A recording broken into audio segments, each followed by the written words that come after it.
अस्सलाम वालेकुम मेरे प्यारे स्टूडेंट, मेरा नाम टीचर मोहम्मद शादमान है और आज हम डिस्कस करेंगे यूनिसेलुलर एंड कॉलोनल सेलुलर के एग्जाम्पल के हवाले से। यूनिसेलुलर के एग्जाम्पल में सबसे पहला एग्जाम्पल है एमोबा। एमोबा के हवाले से डिस्कस करेंगे। एमोबा है क्या? Amoeba is a unicellular organism, यानी कि जो एमोबा यूनिसेलुलर ऑर्गेनिज्म है, इसको क्यों कहा जाता है unicellular organism? Because it is consist of single cell. जो एमोबा है वो सिंगल सेल पे कंसिस्ट करता है, क्योंकि इसमें सारी की सारी एक्टिविटीज़ लाइफ जैसी होती है, लेकिन होता है सिंगल सेल। ये कहाँ पाया जाता है? Found in mud of shallow pond, pools and any stagnant water. यानी कि ये पाया जाता है वो जगह जहाँ, वो प्लेस जहाँ पानी एक जगह रुका हुआ हो, उसको हम क्या कहते हैं? Stagnant water. वहाँ पे एमोबा पाया जाता है, पूल्स में पाया जाता है and mud of shallow pond में भी पाया जाता है। एमोबा की जो साइज़ है वो 0.25 मिलीमीटर है। एमोबा की यानी कि एमोबा की जो बॉडी की साइज़ है वो क्या है? 0.25 मिलीमीटर है। Amoeba has irregular shape. Amoeba को इरेगुलर शेप क्यों कहा जाता है? बिकॉज जो एमोबा की बॉडी की जो शेप होती है वो इंडेफिनिट होती है, यानी कि इसकी वजह से हम इसको कहते हैं इरेगुलर शेप। और amoeba is regular shape. It has a cell membrane. Amoeba के पास सेल मेम्ब्रेन होता है, जिसकी मदद से क्या होता है? मूवमेंट ऑफ मॉलिक्यूल, मॉलिक्यूल की मूवमेंट होती है। कैसे मॉलिक्यूल मूवमेंट होती है? अगर एमोबा को खाने की ज़रूरत है तो एमोबा क्या करेगा? फूड हासिल करेगा। फूड हासिल कैसे? इनसाइड द पॉन्ड, पॉन्ड के अंदर फूड हासिल करेगा। ठीक है, वो पॉन्ड के अंदर फूड कैसे हासिल करेगा? Through the cell membrane. Cell membrane के अंदर फूड आएगी और ये फूड ये कहाँ जाएगी? इससे ये सेलुलोज में कन्वर्ट हो जाएगी, डाइजेशन। या लाइसोसोम है, लाइसोसोम की मदद से ये फूड क्या होगी? डाइजेशन होगी। डाइजेशन होने के बाद ये क्या होगी? C6 से H12O6 ग्लूकोज में कन्वर्ट हो जाएगी। ये ग्लूकोज कहाँ जाएगा? यहाँ माइटोकॉन्ड्रिया के अंदर जाएगा। ठीक है, माइटोकॉन्ड्रिया के अंदर जाएगा। माइटोकॉन्ड्रिया के अंदर ये ग्लूकोज और कार्बन डाई ऑक्सीजन गैस की ब्रेकडाउन होगी। ब्रेकडाउन होगी को carbon dioxide and ATP generate होगी, प्रोड्यूस होगी। तो जो कार्बन डाइऑक्साइड गैस होगी इसको एक्सक्रीट करने के लिए आउट बाहर इसको एक्सक्रीट करना होगा। तो वो बाहर एक्सक्रीट आउटरनल एनवायरनमेंट में एक्सक्रीट कैसे होगा? थ्रू द सेल मेम्ब्रेन होगा। तो हम कह सकते हैं सेल मेम्ब्रेन की मदद से जो एमोबा मूवमेंट करता है through the cell membrane molecules की। जो सेल मेम्ब्रेन की मदद से साइटोप्लाज्म की भी प्रोटेक्ट होती है। साइटोप्लाज्म की प्रोटेक्ट सेल मेम्ब्रेन की मदद होती है। और साइटोप्लाज्म के दो पार्ट होते हैं, एक इनर पार्ट होता है जिसको हम एंडोप्लाज्म कहते हैं, और आउटर पार्ट होता है जिसको हम एक्टोप्लाज्म कहते हैं। ठीक है ना? एक्टोप्लाज्म में जो आउटर पार्ट है वो जेली लाइक स्ट्रक्चर बना होता है, हार्ड मटेरियल का बना होता है।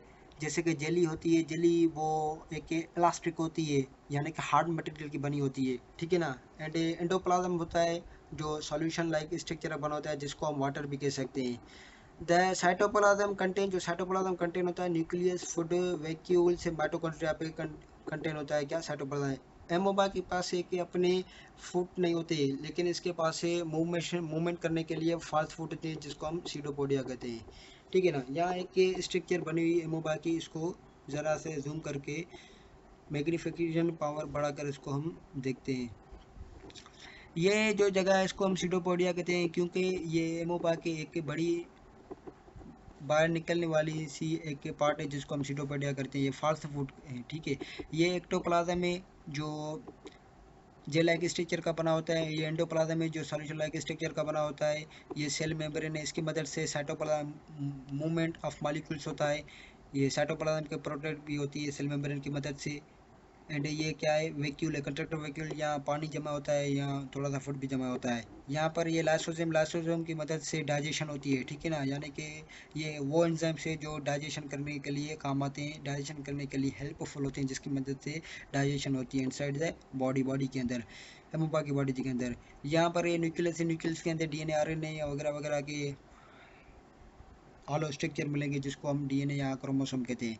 यहाँ एक फूड वैक्यूल है जहाँ खाना जमा होता है। डेट्स ये एमोबा यहाँ पर इख्तिताम होने जा रहा है। और कॉलोनियल एग्जाम्पल आ रहा है, जिसको हम वॉलवॉक्स कहते हैं। वॉलवॉक्स से क्या है? वॉलवॉक्स से ब्लू ग्रीन एलजी है। ठीक है, ब्लू ग्रीन एलजी इसको कहते हैं, ग्रीन एल्जाई, सॉरी ग्रीन एल्जाई कहते हैं, क्योंकि वॉलवॉक्स पॉलीफाइटिक है। यानी कि ये मैनी एंसेस्टर है, इसके पास बहुत सारे एंसेस्टर है इसके पास। वॉलवॉक्स के, वॉलवॉक्स एक यूनिसेलुलर ऑर्गेनिज्म है। ये एक साथ मिलकर, ये भी एक वॉलवॉक्स है, ये भी वॉलवॉक्स है। ये आपस में मिलकर एक कॉलोनी स्ट्रक्चर बनाते हैं, फैमिली स्ट्रक्चर बनाते हैं, जिसकी वजह से हम इसको वॉलवॉक्स कहते हैं। वॉलवॉक्स को किसने डिस्कवर किया? एंटी वॉन लीवान हुक ने इन 17 सेंचुरी में डिस्कस किया था। इसके मोर सारे स्पेरिकल कॉलोनियल से अप टू 50,000 से ज़्यादा इसके सेल्स यानी कि इसके कॉलोनियल से देखे गए हैं, ठीक है। और उसके वॉल वाल्स का स्ट्रक्चर कैसा है, इसको मैं ज़रा सा जूम करूँ। ये वॉल वाल्स का ये आउटरनल स्ट्रक्चर है, इसको हम सेल मेम्ब्रेन कहेंगे। और सेल मेम्ब्रेन के अंदर साइटोप्लाज्म होता है, साइटोप्लाज्म में क्लोरोप्लास्ट मौजूद है जिसकी मदद से फोटोसिंथेसिस वाला अमल होता है, ठीक है ना। इसको यहाँ न्यूक्लियस से, न्यूक्लियस के अंदर डीएनए आरएनए वाला मटेरियल होगा, ये आई सपोर्ट है। और जो रेड मटेरियल इसको आई सपोर्ट करेंगे, ये फ्लैगेला है। फ्लैगेला इसकी मदद से क्या होता है, Volvox inside the pond, pond के अंदर क्या करता है, मोशन करता है, मूव करता है, यानी कि through the flagella move Volvox की जो मूव होती है थ्रू द फ्लैगेला की मदद से होती है। यहाँ है कंट्रक्टाइल वैक्यूल्स, यहाँ वैक्यूल्स है जहाँ पे पानी स्टोर होता है। यहाँ पर डेफिनेशन पढ़े, वॉल वाल्स कॉल्ड जाए that live together in a colonial. जो वॉल वाल्स से यूनिसेलुलर है वो आपस में मिलेंगे तो कॉलोनियल स्ट्रक्चर बनाएगा, but they do not depend each other, वो एक दूसरे पे डिपेंड नहीं करेंगे। ये मैं आपको बार बार कह रहा हूँ, ठीक है ना। ईच वॉल वाल्स से cell has two flagella, Volvox को दो फ्लैगेला होता है जिसकी मदद से वो पानी के अंदर क्या करता है, मूव करता है, ठीक है।